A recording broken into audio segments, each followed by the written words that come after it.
Hey, you guys, happy Friday.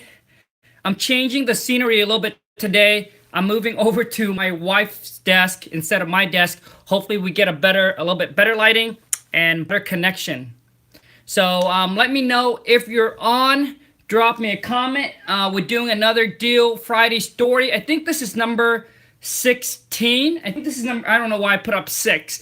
This is number 16, you guys. And I'm going to talk to you guys about how we actually sold this deal to a realtor. He's also an investor, all right? I guess the lighting over here, it's exactly the same as if I were sitting over at my desk. Happy Friday, Justin. Happy Friday, Christina. Happy Friday, Sasson, Jin. Happy Friday, you guys. Sorry I'm late because I was trying to get some number ready for you guys because this deal we did it about 2 years ago back in 2015 or 16. Big D, come on you guys. We got 13 people watching and only 3 likes. Don't be shy, you guys. Hit them up. Smash those likes. You got a new angle today. Yeah, I'm over at my wife's desk hoping I can get better lighting. I don't know cuz it makes me look so shiny. But moving over to my desk, my wife's desk area instead of mine. So trying something new. Giving you guys a different view today. Tracy, happy Friday. Andrew, happy Friday. You guys, come on, smash those thumbs up. John, happy Friday. Jack, happy Friday. Lewis, happy Friday. You guys, thank you so much for everyone who was able to join me Friday. I'm going to share with you guys today's deal, how I got the seller to come down. So we're about 5 to 10,000 apart. I think roughly about 7,000 apart. And we decided to play a game of pool. Whoever wins, accept the other person's price. It's really funny. Wish you guys could have been there. Nikki, Luke, what up, man? Hola, ¿cómo estás? Hola, ¿cómo estás, Señor Luke? Carlos, what up? Happy Friday. Josh, happy Friday. Troy, happy Friday. I'm gonna talk to you guys how we actually do this deal with the agents. He's also an investor. So all right, you guys, we got 22 people on. We should get 22 likes. I don't know what's going on, but hold on a second.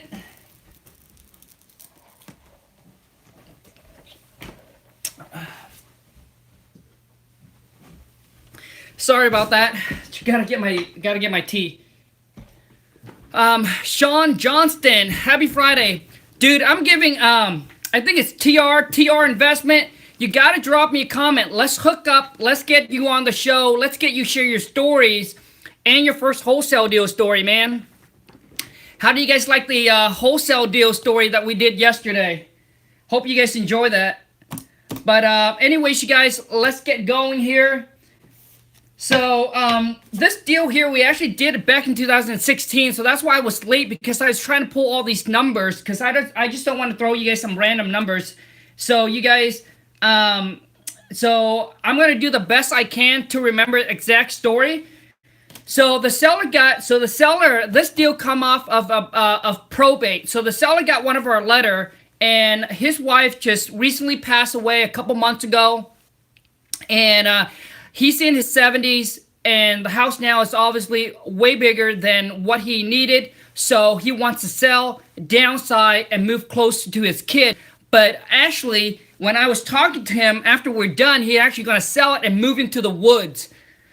He just want to live by himself. He wants to go back and being a caveman, I guess. But he's a really cool gentleman. I went out there, met with him. He started telling me stories. So this is when Manfred, happy Friday. This is when I didn't really know about virtual wholesaling. I was still going out, meeting sellers, and negotiating in person, okay? So, you know, we connected really well when I went out there to met with him. So this come off of a probate. He calls me up. We actually kind of chat over the phone, somewhat on numbers already, all right? So when we chat on numbers, he seemed a very reasonable guy. And I think at that time, I think based on the number he gave me over the phone, Webb, happy Friday, man. So at the time we were only about, I guess we're only about 50,000 or 40 or $50,000 apart. All right. So to me, it sounds like a deal, and it wasn't too far apart. To some people, 40, 50,000 might seem like it is a really far apart, but I talked to seller and I get it come down from 100, 150. So to me, $50,000, and there's already some margin in there already that I feel like there is a spread in there already. So that's why I make the appointment, came out and met with the guy. Before that, I was meeting with every seller, and that's kind of a waste of time. So you want to get them over the phone. If you decided to go out there and meet with the seller, you want to talk to them, kind of get a rough number from them where they need it to be as far as price wise. And if it sounds like they're motivated over the phone, you can, after a while you talk to them, you can pretty much kind of judge if they're reasonable, if they're motivated. Then set the appointment to go out there and meet with them if you wanted to meet a seller in person. I don't do that anymore now. But anyways, came out there, met with the seller. We didn't really talk about pricing at all at first. He was just walking me through the house. We sat down at his kitchen.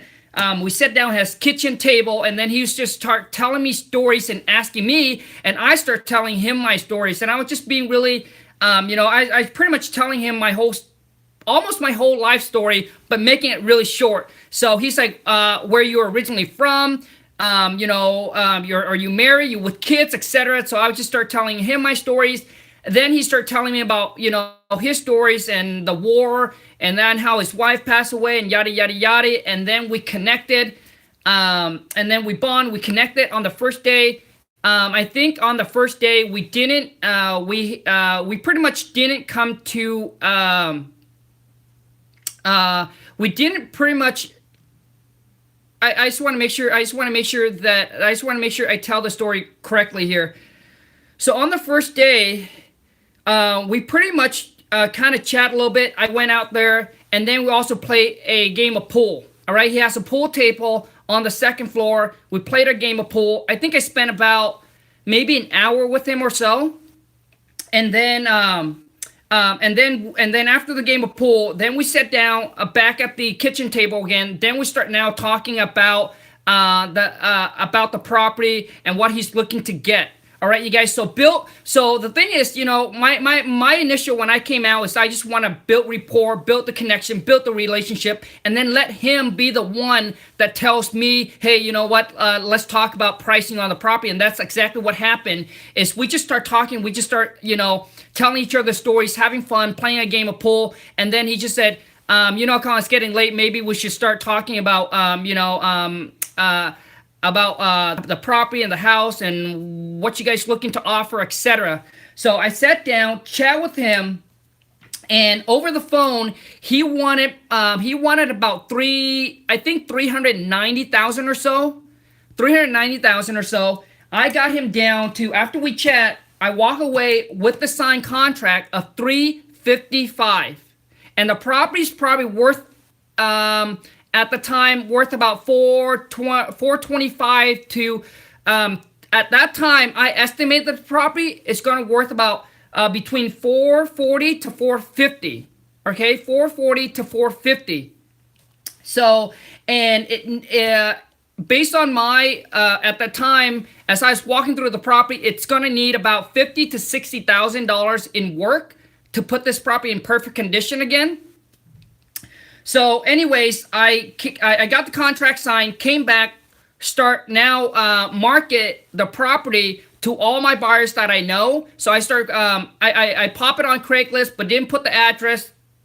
Pop it on Craigslist. I put a couple pictures in there. And I also did, and then I also made a couple calls to some of the realtor that I know. And then, a couple realtor actually contacted me and called me back and said, hey, Khang, we actually got a retail buyer that would buy this property. They want to fix it up. They like the location. It's like, it's waterfront. It's right there out in the water. Your porch. So his porch actually just a few feet away from the water. All right.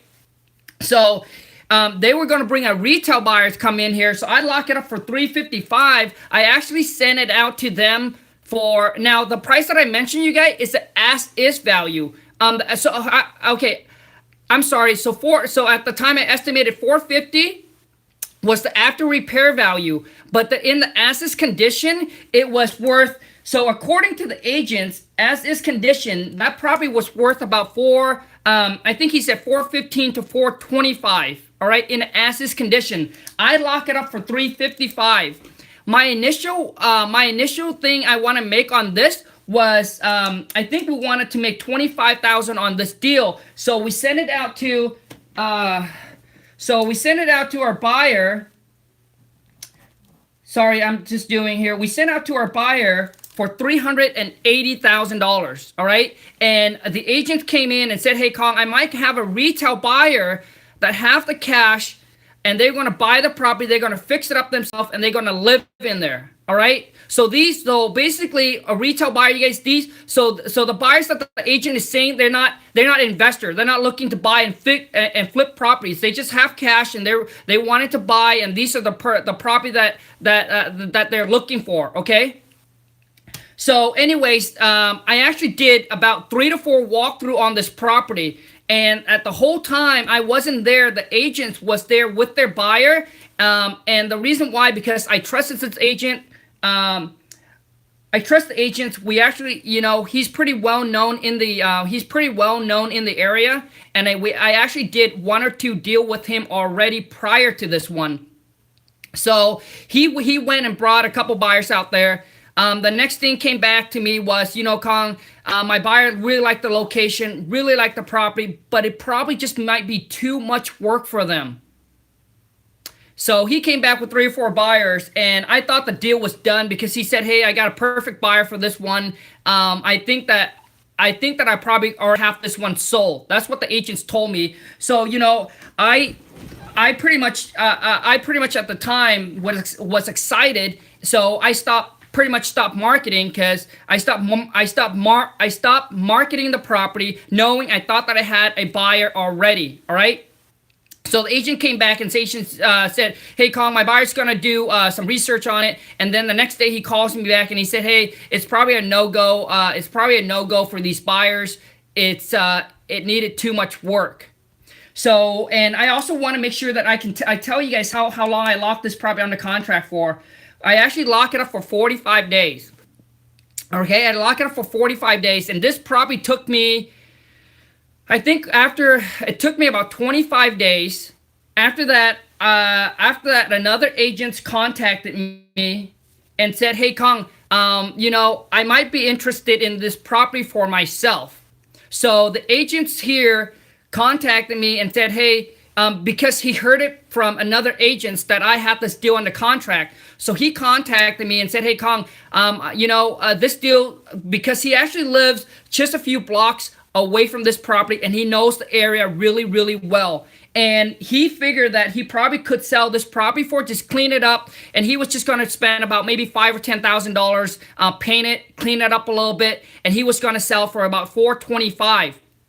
So he said, but he has to borrow hard money. So he has to borrow hard money to purchase this property. So he ended up telling me that I have to get a price down to have it make sense for him. So what he did is he gave me a number, right? So basically, okay, so before that, he already went out, did his walkthrough on the property and everything like that, did his inspection already, came back and gave me a number and said, "Hey, Khang, you might, for me on this deal here, I'll have to be all in at 350. So all in, which means, so at this time I agreed with the seller that we will pay for all the closing costs, which means whoever the buyer is will pay for all the closing costs. So basically the excise tax, the transfer tax, so whatever the cost is for the seller to sell the property. And this is not, you guys, and I don't want you guys to be confused. Most of you are confused about liens. If there's any liens on the property, the seller is responsible for it. That does not include in the closing costs.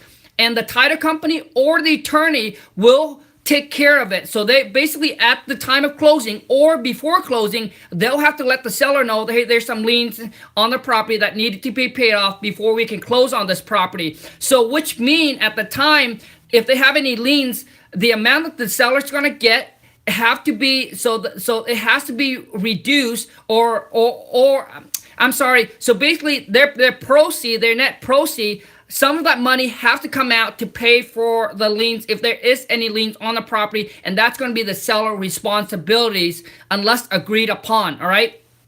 So typically, typically if you say, hey, we offer to pay for all the closing costs, that does not include liens. All right, you guys, any liens on the property, that is not included. That should be taken care of by the seller, unless you and the seller talks about the lien and agreed upon that you're gonna pay X amount dollar on that lien. All right. So, anyways, at the time, the agent said, hey, Khang, I need to be all in at 350 for this number to work for me. So I have to go back and then renegotiate with the seller. Okay, you guys, now this is where it gets interesting. So I had 45 days. I have 45 days. I had 45 days on the property, tied up for 45 days. We're about 25, almost 30 days in. I went. So now I got a number from the buyer of what he would buy it for. I came back and called